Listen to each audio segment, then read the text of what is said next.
이른 아침에 시작된 한날의 삶, 어떤 마음으로, 어떤 자세로 살고자 하시는지요? 성공하는 사람들은 하루의 삶을 기회로 삼는다라는 말이 있습니다. 우리가 쓰고 있는 아이폰 애플을 떠올리면 스티브 잡스라는 사람이 있는가 하면 마이크로소프트 하며 우리는 빌 게이츠라는 사람을 떠올리게 됩니다.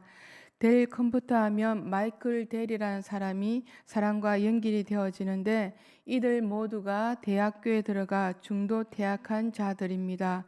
자신의 꿈을 실현하기 위해서 20대 초반이라는 나이에 자신의 사업을 시작했던 사람들입니다.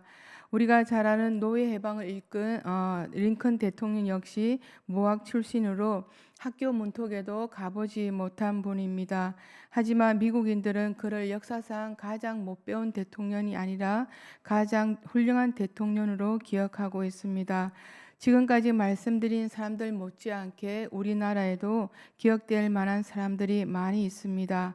문제는 많이 배우고 적게 배운 것이 아니라 자신이 좋아하고 하고 싶은 일을 한다는 것입니다. 남의 눈치 보지 않고 자신이 그 일을 선택하고 또 이들은 선택한 것을 최대한 즐기면서 일을 했다는 것입니다. 환경을 탓하지 않고 늘 긍정적인 사고 방식을 가짐으로 성공과 행복의 지름길이 무엇인지 그들은 알았습니다. 영국의 출신의 평론가 겸 역사가인 토마스 카일이라는 사람은 길을 가다가 돌이 나타나면 약자는 그것을 걸림돌이라고 생각한다. 그러나 강자는 그것을 디딤돌이라고 말한다는 명언을 남겼습니다. 현대인들의 삶의 일은 큰 위치를 차지하고 있습니다.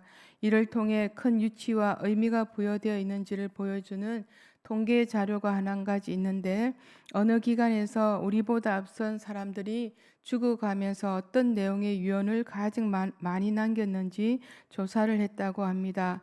이미 삶을 경험한 분들이 자신들의 후손에게 남긴 유언의 말인데 한마디로 인생 선배가 후배에게 전하는 삶의 지혜와 기술이 묻어 있습니다. 그 조사에 따르면 1위를 차지한 것이 형제 간에 우애 있게 지내라는 것입니다. 살아보니 가족애와 형제보다 중요한 것이 없다는 것입니다. 죽음에 다다랐어야 삶의 중요한 것이 무엇인지 사람들은 알게 되었다는 것입니다. 이렇게 1위가 나오는데 과연 2위는 뭘까요? 놀랍게도 하고 싶은 일을 하라는 것입니다. 돈을 많이 벌거나 꼭 성공했다는 것이 아니라 그저 내가 하고 싶은 일, 원하는 일을 하면서 살라는 것입니다. 동서양을 통틀어 수많은 사람들이 죽어가면서 남긴 말인데 그 안에는 분명히 비밀이 담겨 있지 않을까 합니다.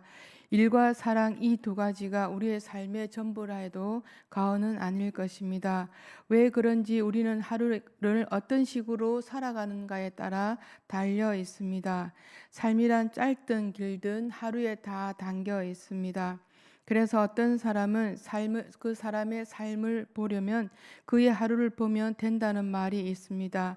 따지고 보면 한 달은 하루가 30번 모여서 모인 것이고 1년은 한 달에 12번 모인 것입니다. 그러니 내가 40년을 살든 70년을 살든 아니면 120년을 살든 그의 삶은 하루에 집약되어 있다는 것입니다. 우리나라의 IMF를 거치고 금융위기를 겪으면서 우리 사회가 더 양극화의 길을 걸었던 시간들이 있었습니다. 일하고 싶어도 일자리가 부족할 때였는데 하루에 일을 하지 않으면 하루를 살 수 없는 많은 사람들이 슬픔과 번민의 마음으로 아프게 했던 시간들이 있었습니다. 이 시간을 지났던 사람들은 일이 주는 기쁨이 무엇인지 절실히 알게 되었습니다. 오늘 우리가 함께 읽은 디모데후서 4장은 바울의 개인의 비망록에 가깝다고 성경에는 면류관의 종류가 다양하게 나옵니다. 생명의 면류관, 영광의 면류관, 또 자랑의 면류관, 심지어는 그 반대로 가시 면류관, 썩을 면류관, 교만한 면류관도 있었습니다. 충성스러운 성도들이 사는 날 동안 받는 상급을 성경 곳곳에 있습니다. 반면에 그렇게 살지 못할 때도 주어지는 상금도 있음을 말해주고 있습니다. 바울은 자기의 살아온 생애를 큰 기쁨과 함께 돌이켜 보았습니다. 자신이 살아온 길, 자신이 걸어온 길에 대해서 오늘 본문 7절에 이렇게 표현하고 있습니다.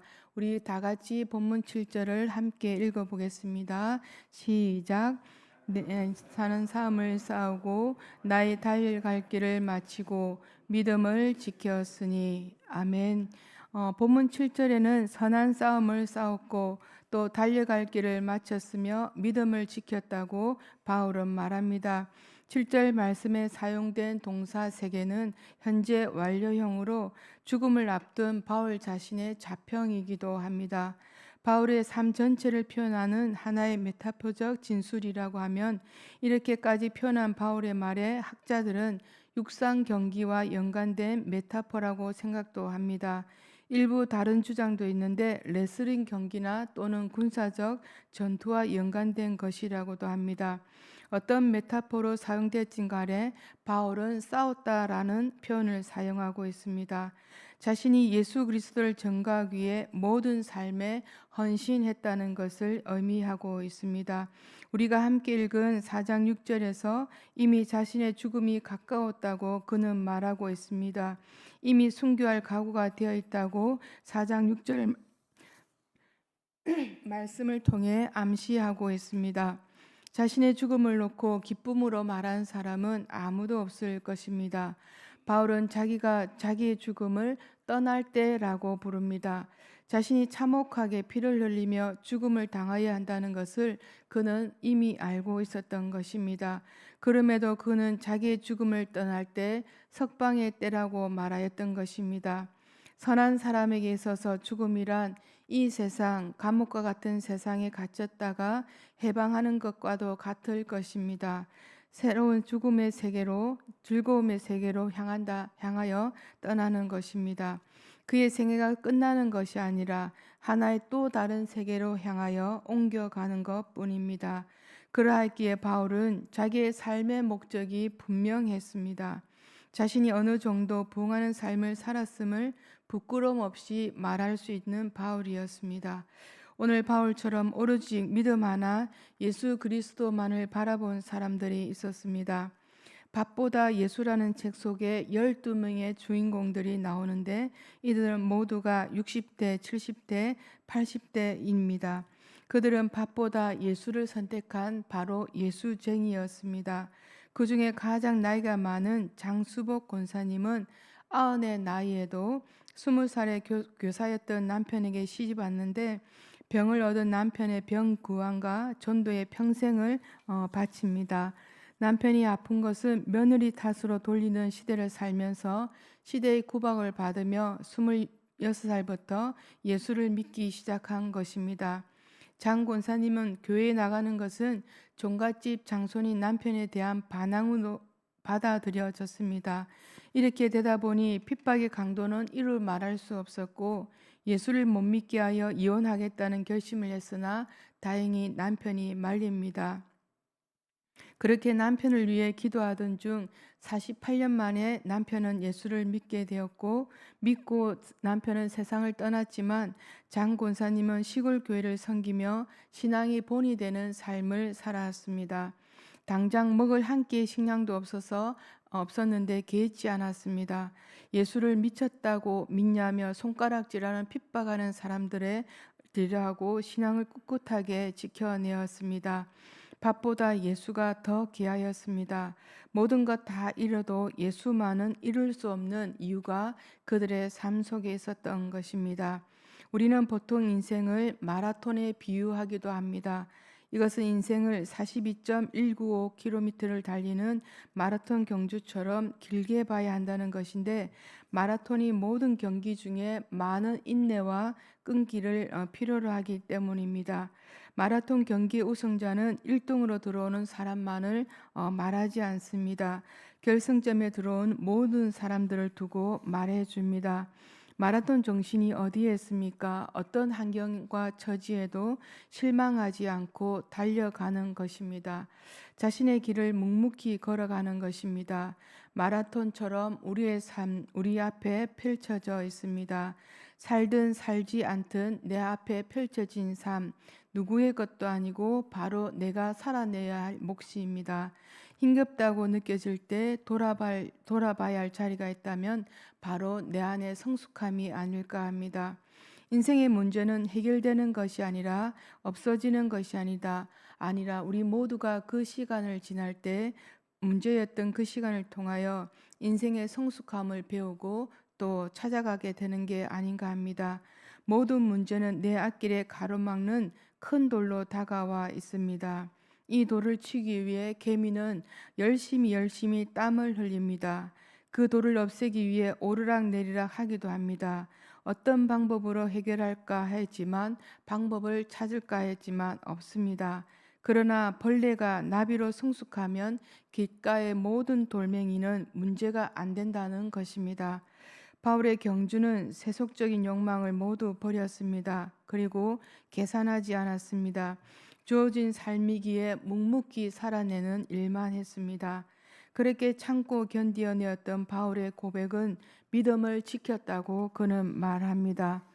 바울이 말한 믿음을 지켰다는 것은 지극히 주관적인 의미가 될 수 있습니다. 어떤 고난에도 불구하고 주님과 맺은 언약을 모두 지켰다는 것입니다. 우리도 삶을 향해 우리 모두가 현재 달리고 있습니다. 나 혼자 달리는 것이 아님을 우리 모두가 믿으시기 바랍니다. 함께 달리는 분이 계십니다. 고통도 참을 수 있도록 도와주십니다.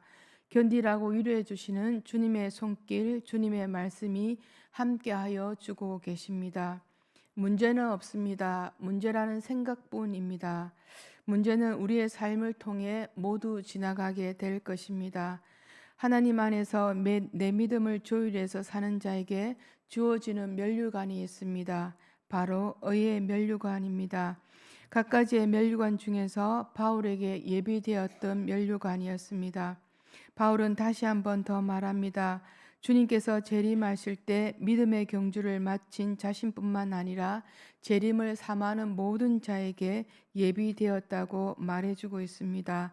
하나님께서는 이 면류관을 믿음을 지킨 자들에게 의라는 꽃으로 장식해 주시겠다는 것입니다. 경기하는 선수들은 경기에 앞서 경기 규칙을 지킬 것을 선서합니다. 규칙을 지키지 않아 따라오는 불이익은 누구의 감당이 아니라 바로 자신의 감당임을 우리는 알아야 합니다. 저와 여러분의 신앙생활에서도 선수가 규칙을 지키듯 달리듯이 믿음을 지켜야 합니다. 여기서 믿음이란 그리스도에 대한 열심과 충성이라면 더 좁은 의미로 개인적인 신앙생활이 될 것입니다. 바울은 말합니다. 빌립보서 3장 8절에 또한 모든 것을 해로 여김은 내 주 그리스도 예수를 아는 지식이 가장 고상하기 때문이라고.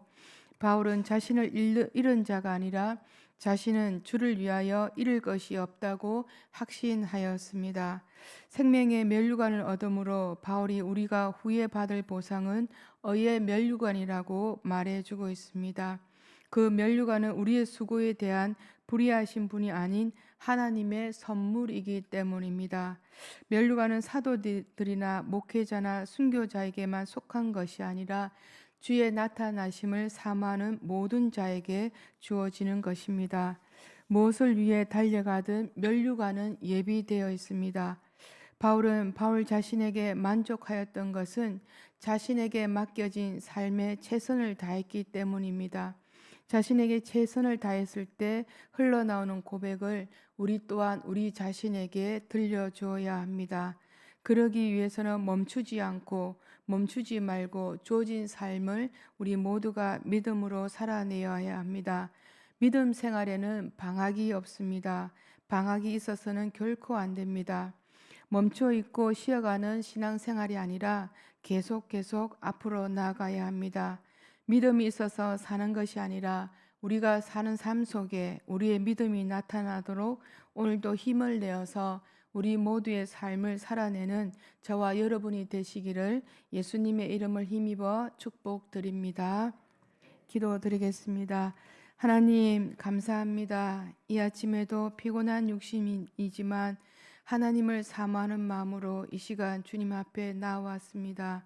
하나님 오늘도 올려드리는 예배 속에 하나님 영광 받아주시고 오늘도 우리에게 주어진 삶을 통하여 예수 그리스도의 사랑이 나타날 수 있도록 도와주시옵소서. 하나님, 우리가 많이 연약합니다. 하나님의 긍휼하심도 필요합니다. 오늘도 주어진 삶을 믿음으로 살아갈 수 있도록 저희들과 함께 동행해 주시옵소서. 이 시간 하나님 앞에 올려드린 귀한 예물이 있습니다.